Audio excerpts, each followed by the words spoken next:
Welcome everyone to the new episode of Awaken the Goddess. In this podcast series, I have guests, but it's the exact opposite. Instead of me asking the guests questions, usually they ask me the questions. And today I have Luke. Welcome, Luke. Thank you so much. Welcome to London. Nice to be here. It's a real pleasure to be here. It's been a long time. Yeah. So it's... And you have your roots here, so it's... This is my home. This is my home. Special. Lovely.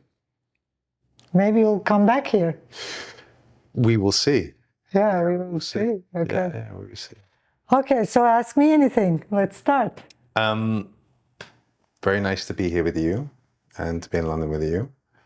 I would love for you to introduce yourself to me and tell me a little bit about who you are and what you do and what brings us.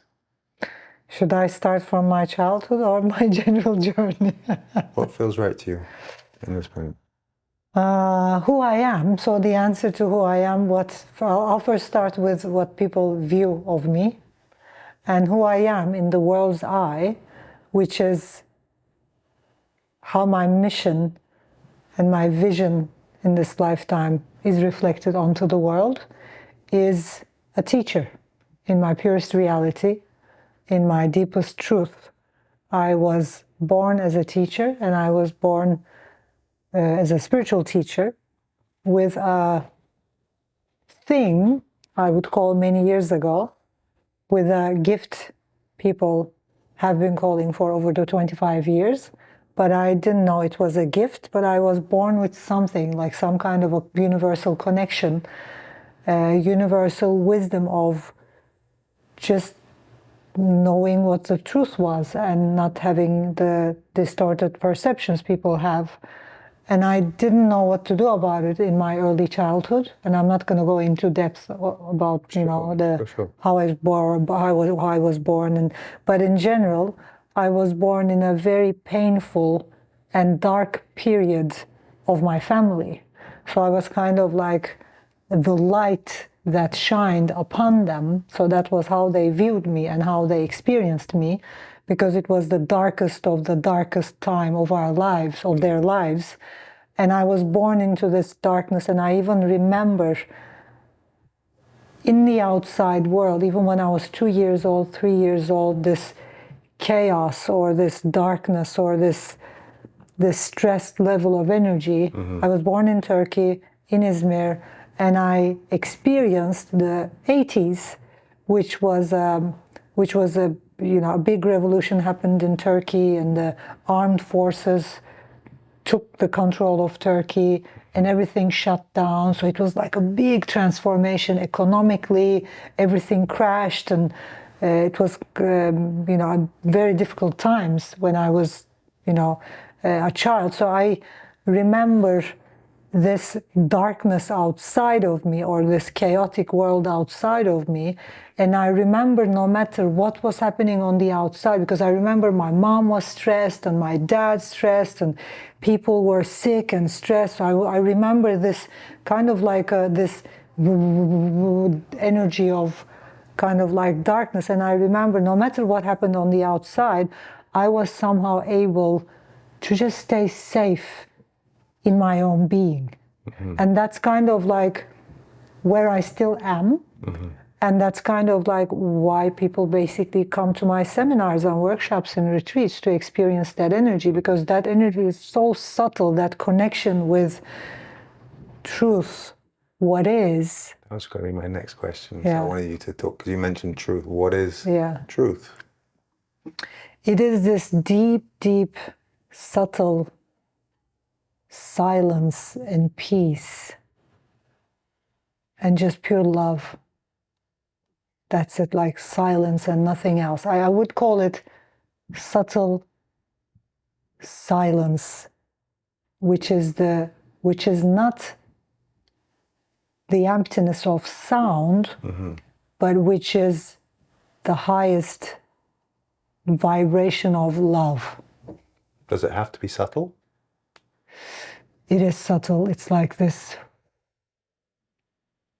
It is very grounded, and it's like no movement, this kind of like a still lake without a movement. And no matter what's happening on the sea or outside, it's just this unmoving, subtle energy. It doesn't move, it's there, it doesn't change, it doesn't transform, nothing happens to it. It's and that's that kind of like sits in the core of my being, and it's really safe. It's like how I would actually express, or just if I wanted to find the right words of what my students and what the people are experiencing with me energetically, is this deep level of knowing it is okay and it is safe, no matter what happens on the outside. When you look at life and how I've been, and I don't want to even call it I, because it's kind of like this I am present. So when I say I don't mean Nevşah, which people see on the outside, the physical body and the brain and everything. When I say I mean the I am present, which is the ultimate, the universal being energy. We can all connect to, and we are all connected with. So this deep level of I am presence, I think I've been connected forever, and I don't experience ever losing that connection, is what people are experiencing. And no matter what happens on the outside, and life is kind of like this, what we call life, the journey on earth, is just a couple of years of experience, and that's not the real experience.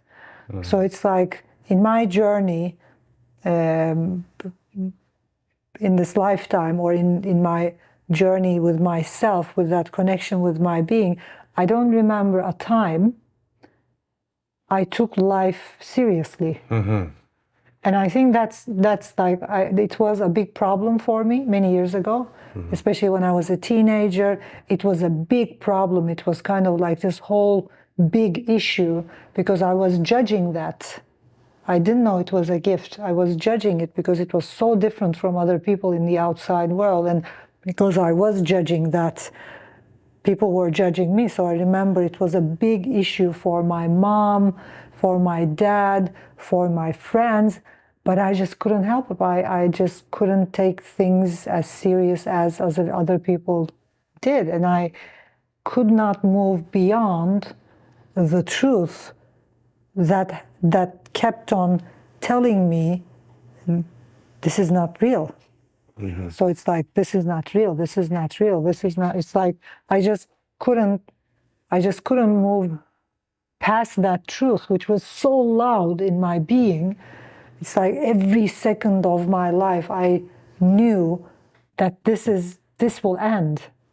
So it's this woke mindset, knowing this will end. So it's like, why just, why bother, thinking about the little details, and, just too much attached. Being in the, be attached or whatever. So, So attachment is a word, and yeah, so it's like all my childhood and all my teenage years, and I just couldn't attach, which was a big issue, because I was judging that, I was questioning that, and beside attachment, I wasn't able to make things mean things. I would just see them as they are, which I can now say like simple, just it is. And I, like other people, were making meanings out of things, like he did this, it means this, she did that, it means that. I did not have that ability. Didn't make the connection. And I was feeling so strange and horrible inside, because I thought I didn't belong. Which is interesting, because there must have been an identity to this feeling of not belonging, and that was where this confusion for you might have been rooted. If you're somewhere, because you are mostly disconnected from the world, but then there is something that is still the part of you that you have to transcend. Yeah. Is the part of you that has attachment to the not belonging. Yeah, which is you know the how early I journey. experienced it? I think it's like how I can explain is it's kind of like the connection with myself, that I am presence on the inside, and my disconnection with the world outside was huge. So my experience when I came into this world as a child, as a teenage, was kind of like I had walls around me. But inside those walls, like a castle, that castle energy, like inside those walls, I was safe and peaceful, everything was okay, and I loved it. But when I opened my eyes and looked at the world, I could not see the reality shining in the world because I had walls. And those were, if you ask me today, my genetic codes and like genetically what I had, what I brought here to transform. And I literally had loads and loads, this thick wall, loads and loads of Let's like speak. years and years and 100 years of maybe human experience on top of me that needed transformation, and I had to transform. And I didn't know how to do it, of course, in my early years. So I started experiencing life like that, but it was like my experience was there was this amazing inner light and deep connection with truth, but it wasn't being reflected to the world, this deep, deep meaning in my being, but it wasn't reflected to the world. So my world, because that light and meaning wasn't reflected, was a meaningless, empty void. So my void wasn't in me, it was out of me. It was in the world, like the world was a void. It was like there was no meaning to live in the world. yeah, it was like meaningless and empty, and I couldn't make solace within the self. You were able to give surrender to your core. Your core was very alive, light. Yes, and I think one thing I realize now, after all these years of self-mastery and working on myself, in that journey. So people have two choices. Like, I think there are two different levels of being on earth. Like, there are some people who lose their deep connection with truth. And when you lose that connection with truth and with real meaning, what is,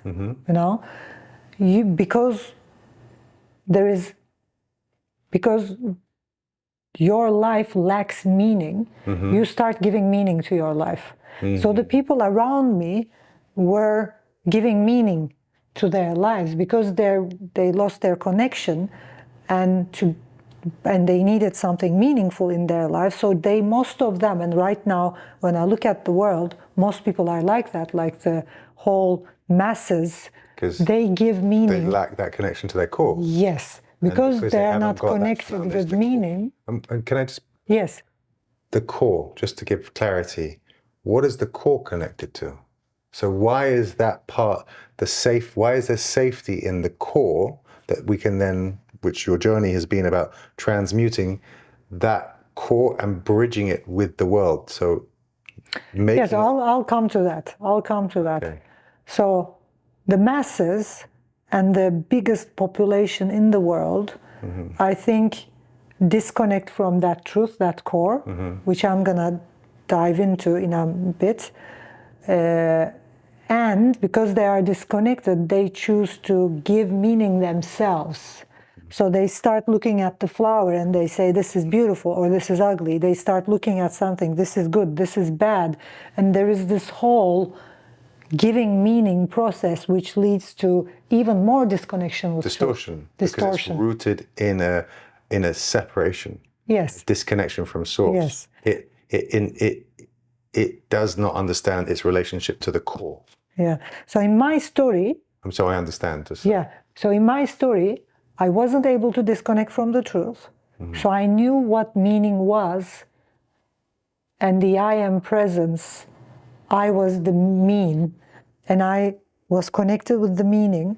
But when I opened my eyes, I couldn't have it reflected, and I didn't have the ability of disconnecting like other people and making things mean things, look at things in a distorted way. So I basically didn't know what to do with it. It's like I was, yeah, and over the years, I think I added on top of that wall. I think that wall even got thicker. Wow, okay. Because I did not feel safe to speak about the truth anymore. It was so oppressed, beyond people's idealism and thinking and their making meaning systems. It was like kind of like this crash. Whenever I spoke about the truth, people would go almost mad. Like I remember my mom, my dad, what the fuck are you talking about? All this stuff. Of course. It was like too much. Of course. You know? Of course. And at one point I was like, you know, because I was very safe in my being, and it's kind of like this, like our being and that connection, which I still have and has deepened over the years. And now I'm able to shine that in the world and heal other people's journeys as well. So that, with that connection, because it's only soul, and there is no physical anything in the being, at one point I started thinking to myself, maybe I should just get over with, because I'm connected with the soul, the source. I know it's gonna go on forever. Why am I bothering with this lifetime experience? What's interesting in your story is that no one, because you had no point of reference to have an understanding of what you were related to, so the person who's experiencing the connection with spirit, let's say, well, your soul, the eternal parts of you, doesn't understand what that is because it doesn't have a language to relate it to. So, and it can't find a reflection in the world and nothing to give the person, the identity, a safe passage to connect that to the world. And then, which your teaching, your work has been about understanding that it's not that there was something fundamentally wrong with you, it's something fundamentally distorted in the world, and your gift is to cut through that. And the reason being, because I think I had to cover up that much of a connection and light, you need the thickest wall. It's like my connection, it's like I said, my connection with truth, I don't remember any time still me being disconnected. It's just there. Of course. I don't know how that happened. We talked about it before. There are some esoteric explanations, but mainly I was born as the light to shine into my world. But it's like how I see it, the world wasn't ready, or I wasn't ready. But the story goes, to cover up that much of a connection, I had and helped to even build thicker walls. So at one point, look, I was like suffocating from that wall.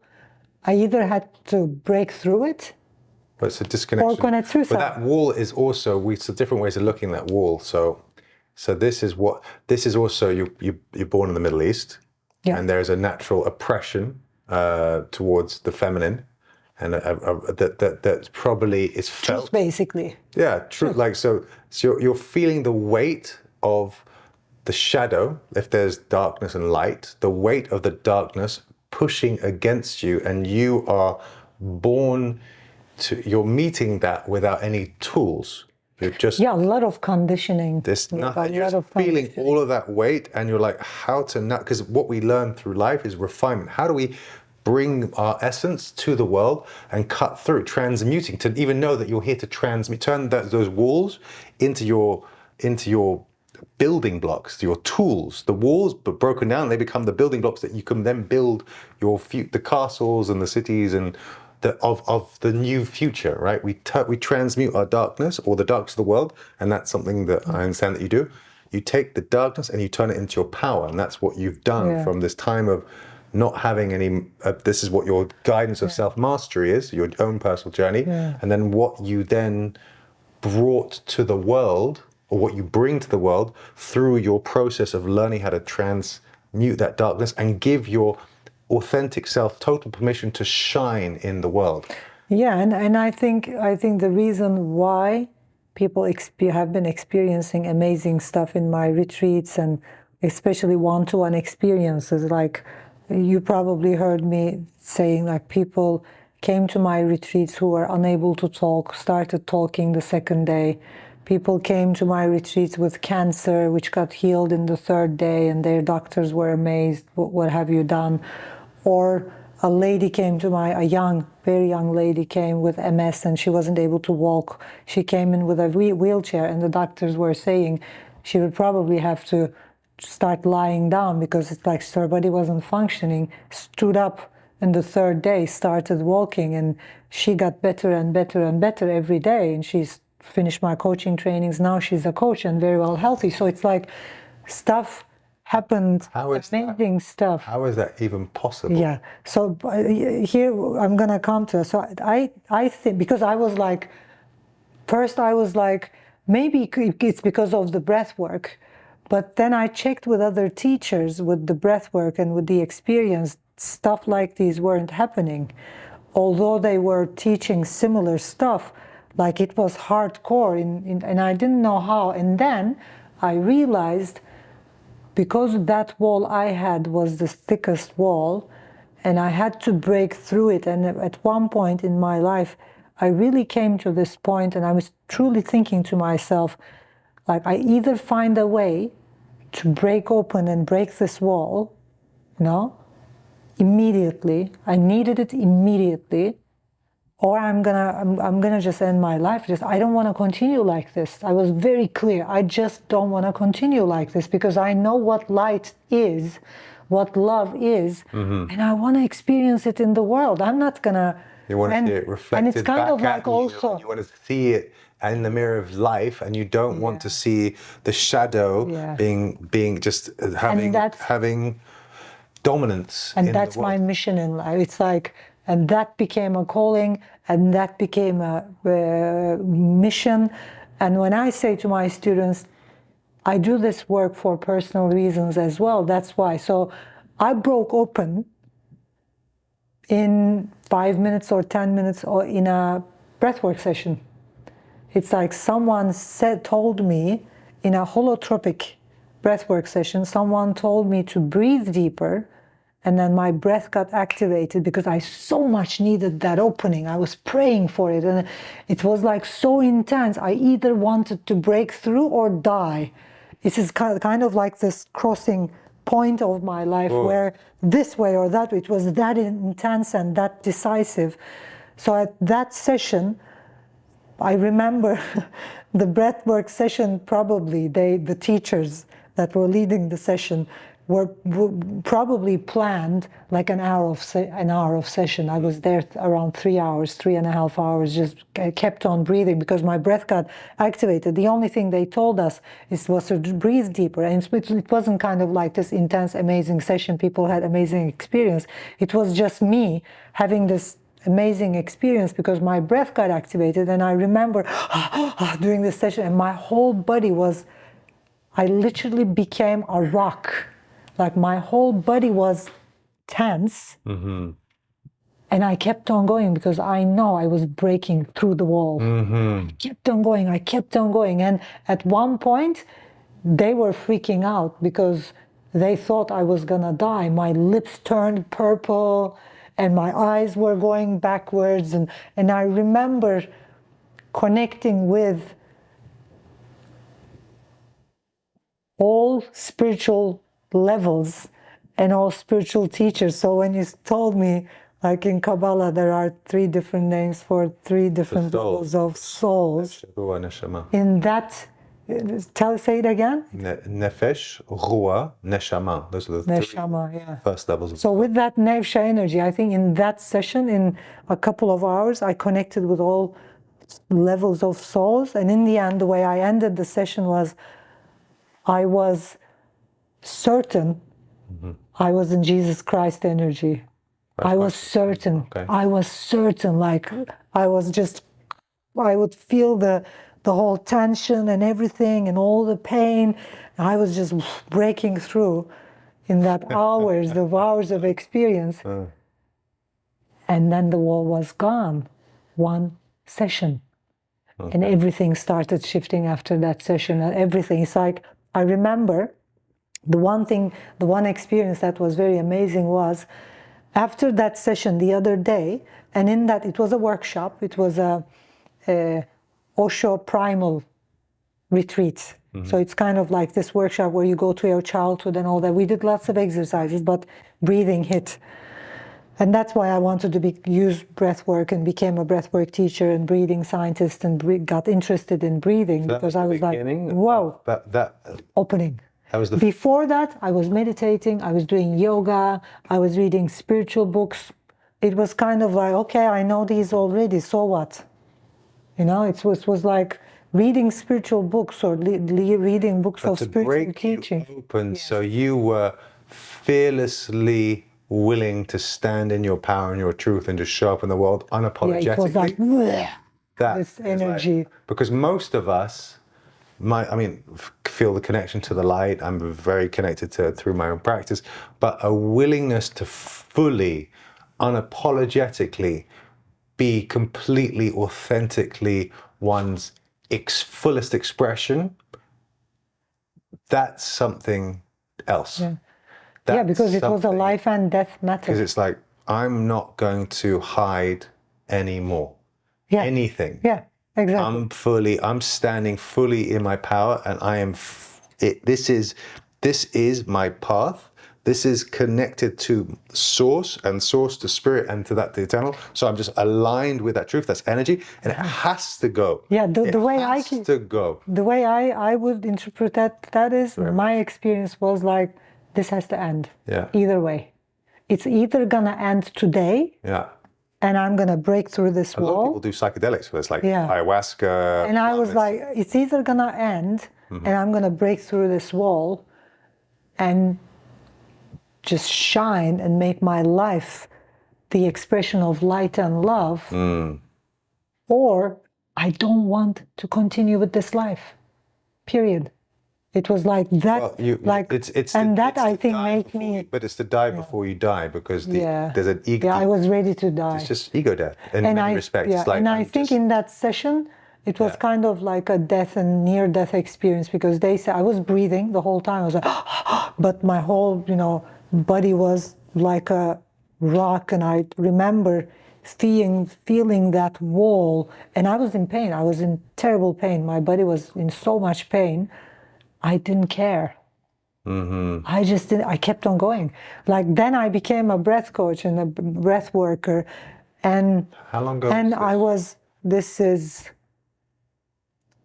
2004. Okay. 20 years ago. Yeah, 20 years ago. It's even after I started teaching, because I started teaching yoga meditation 23 years ago. So my breakthrough was even after that. Even that didn't give me, because I needed something stronger. And so after that happened, and I felt something different, but I couldn't figure out what that was. But stuff started happening, like just the other day, just the day after. I had a good friend at the time, and she was a very connected lady, very spiritual, and she was doing Sufi work and shamanic work, and she used to connect with different teachers. She was a healer and Reiki teacher and all that, and a very powerful woman, business world as well. The day after, we were doing an active meditation, this Osho meditation, dancing meditation, and after the meditation, she told me, there is this Indian rabbi at Mevlana, which is the kind of like a, not Mevlana, sorry, Mariamana, which is kind of like a sacred place people go to in Turkey, Izmir, very near to my parents' business place. She said, he sent me a message now, telepathically. He's waiting there to see you. And I just felt him throughout the whole meditation, and he asked me to connect with you and tell you he's waiting there for you. Okay, I said, and then I forgot about it. Mm-hmm. And after a while, it was, I think, a couple of months after that, I was at my parents' business.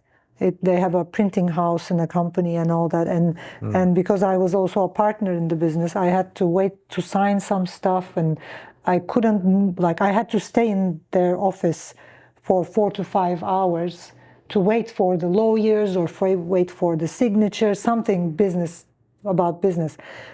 And I just realized, I had 4 hours, 5 hours of free time, and I could go to this place to meet that rabbi and, meet with him. I didn't tell anyone where I was going. I just told my parents, I'm going to go somewhere and come back.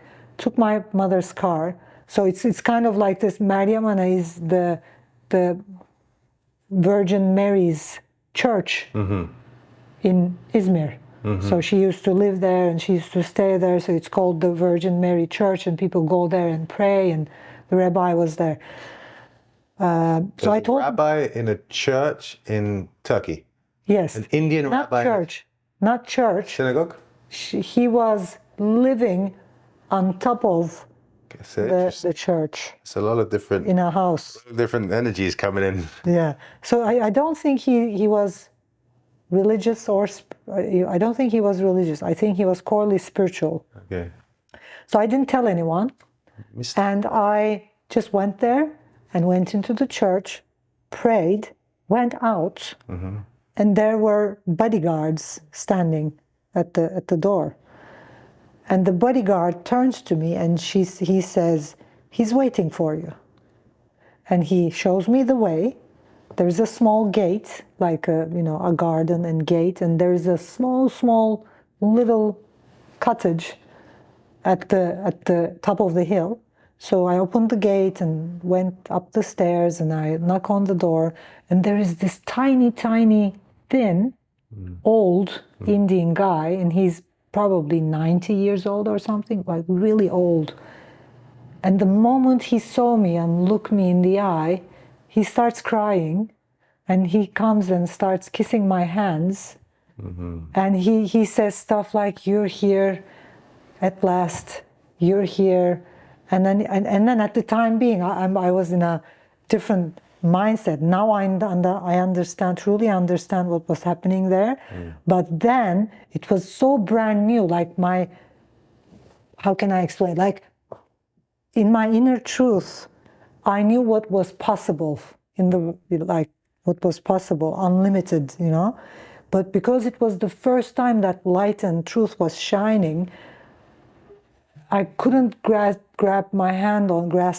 on things like how those were happening and the way they were happening. It's the same thing with my retreats, and when I started doing workshops, I didn't know how this was all happening. It's like, because now I know, it's like this huge suppressed light was shining, and it was just boom, boom, boom, doing things. So that day he was like kissing my hands and, saying, "At last you came, I love you." And he says things like, I've been, he's obviously like, he's been in love with me for ages, and we have this spiritual connection and telepathic connection, and he's sending me messages, and, and now I'm ready, and I came to him, and he's glad, and it was kind of like this,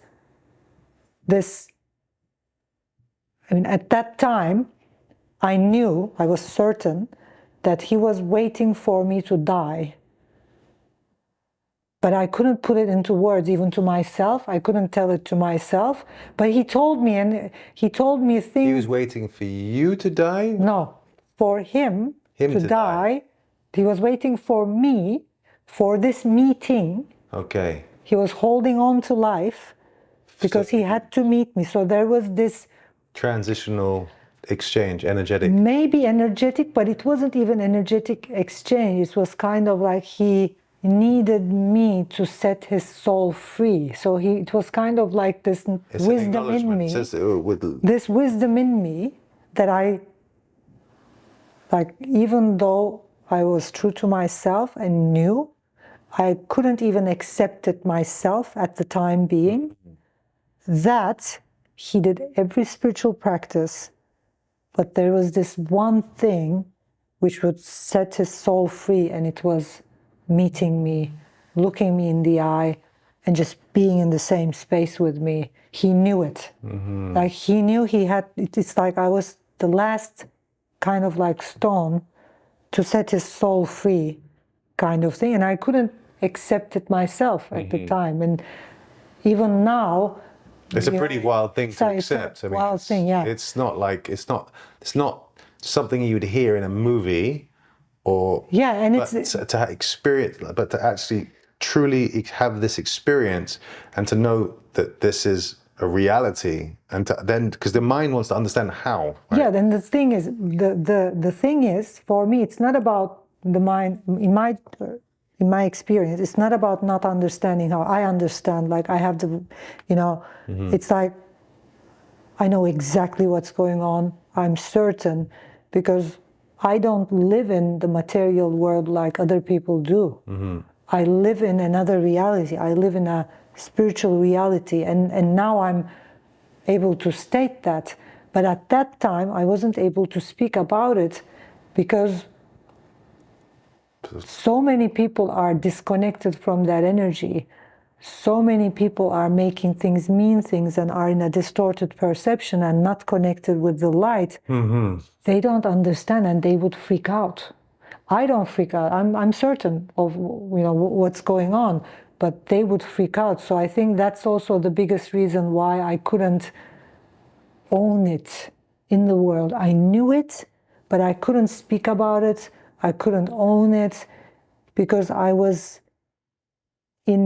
not in fear, but I also was able to see with that wisdom and connection I had, and all that connection with the other, with all of the high level consciousness and the soul levels.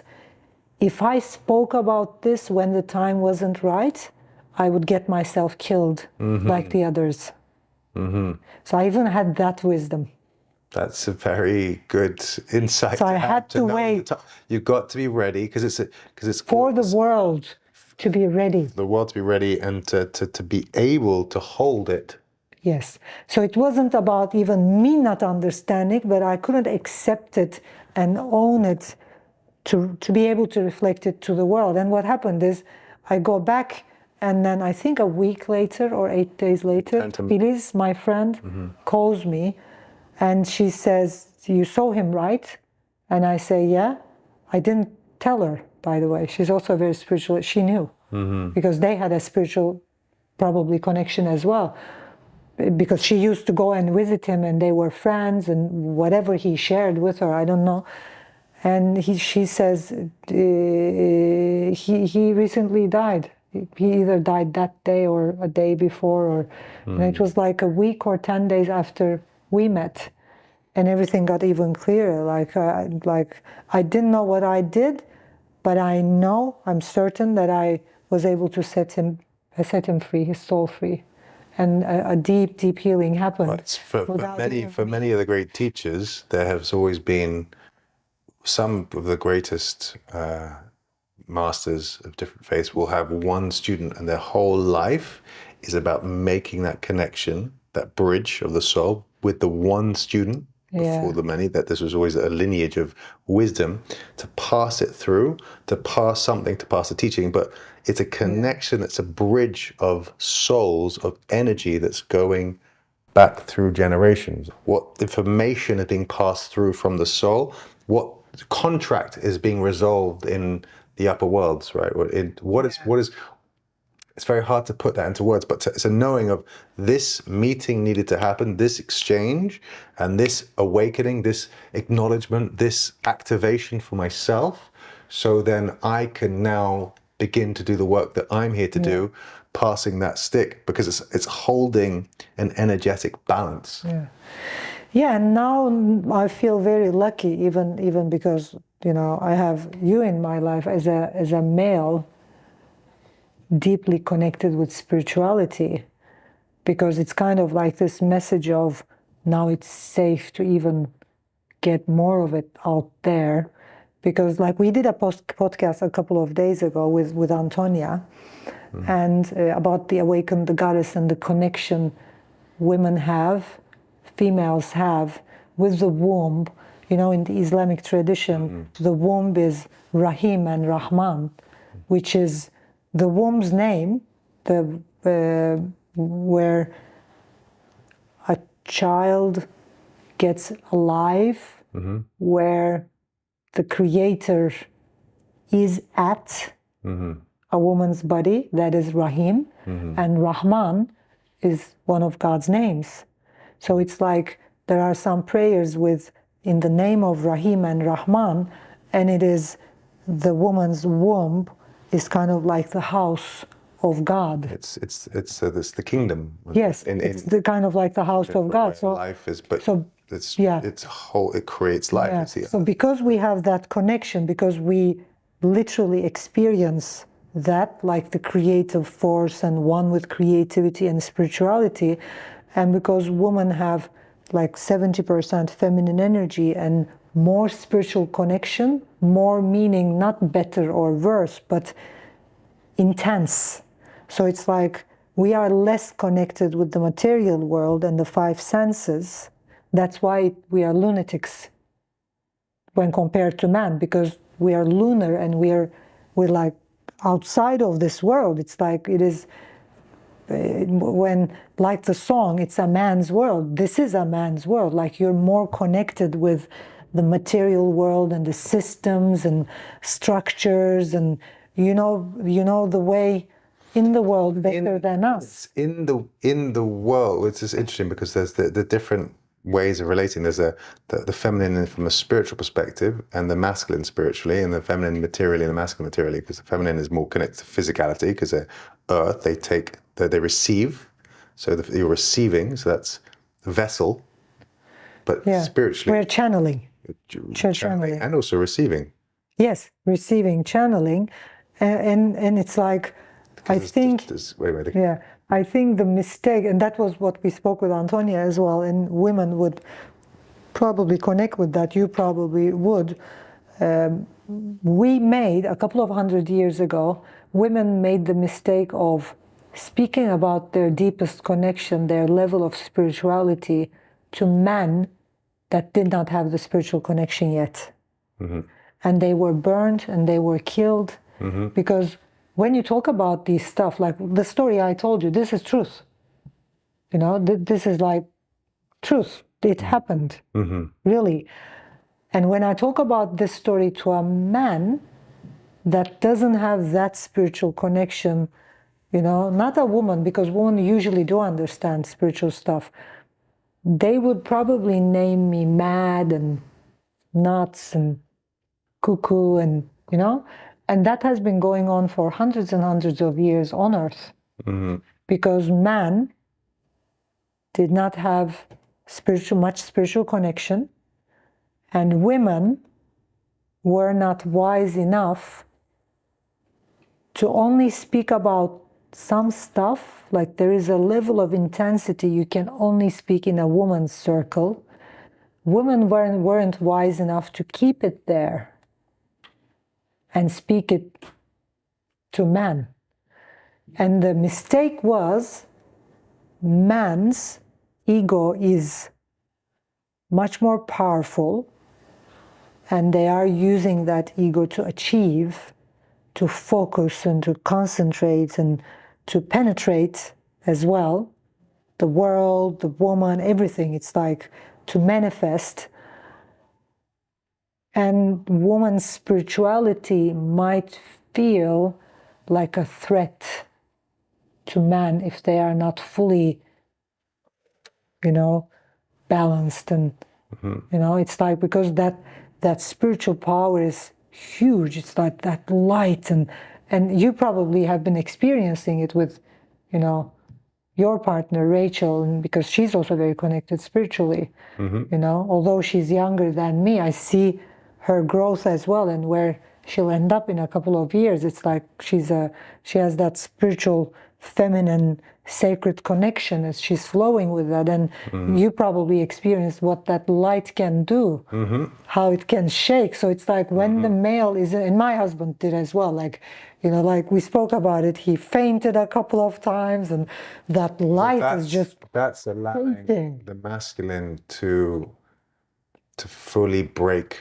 open from his conditioning, because it's about, again, it's really ego, kill the ego. It's breaking the ego, because there's the power of the masculine ego, the force of the masculine, but when it doesn't have its connection to source and to spirit, it's connected to the self, it has a distorted sense of foundation. It's rooted in the I, therefore what the ego goes in the way, in the blocks, which creates the conflict, because it thinks that because we believe there's opposition or something to break, something to penetrate, a force to go against.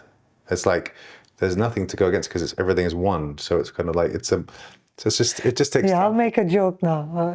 Please. You know the saying, once a wise man said nothing, and afterwards the saying should go, because he decided to listen to his wife or the woman. So the thing is, men who are using their spiritual connection and are spiritually connected,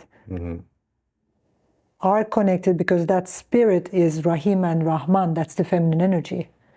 So spirit is the feminine energy. It is the spiritual world. That's the energy I have, my truth, my connection. The Rahim and Rahman, that creative energy, is spirit itself. So when men go on spiritual journeys and learn to listen to spirit, they get wise and see the woman's connection and start listening to her and allow her to lead the way. So like my husband, because he's much more older than me, he's such a wise man, and he's been on earth for a long time. Of course he's wise. He is at a point in his life where he's also deeply spiritual, although he doesn't talk about it, like you see it in him. He has this spiritual connection, and he's led from his spirituality as well. Because of his connection with spirit, he sees the deeper level of connection in me, and he willingly chooses me to lead his way, because he knows the level of my connection is much more deeper and higher than him. And if he follows me, he can't go wrong. But he also creates. But like young boys, the masculine is also a container, like the expanse, a container for this to unfold. So there is a dance. Yes. So the masculine plays a role in. Yes, I was going to say that. So I was going to say that. So his allowance is the space that helps me expand. And then he follows that the goddess as well. For sure. But so his work is just expansion. Yes. Shiva. Exactly. Expansion. Exactly. And then the feminine. Yeah. So again, language is. So his thing is allowing, because he's allowing his connection. It depends on, in man, in the male journey, it depends on how much you allow spirit to lead you.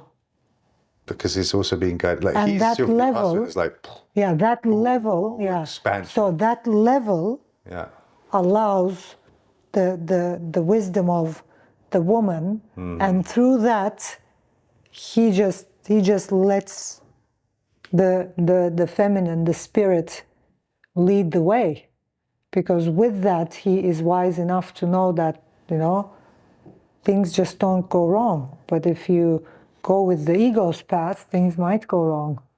So it's like I see that's amazing. And then, you know, I have, you know, co-founders, I have other people in the business world I work with. It's like, you see, when they don't have that connection, they don't see the value of the guidance of the feminine. And they just go this way or that way. But it's obvious. I tell you, you know, I just show you the way. If you are just to listen, and focus your energy where I'm leading you, because I don't have your energy. But for a man to fully listen, he also has to be connected. Yes, he has to be wise. That's why I say boys can't do that. You have to be a man. Like it's the male energy.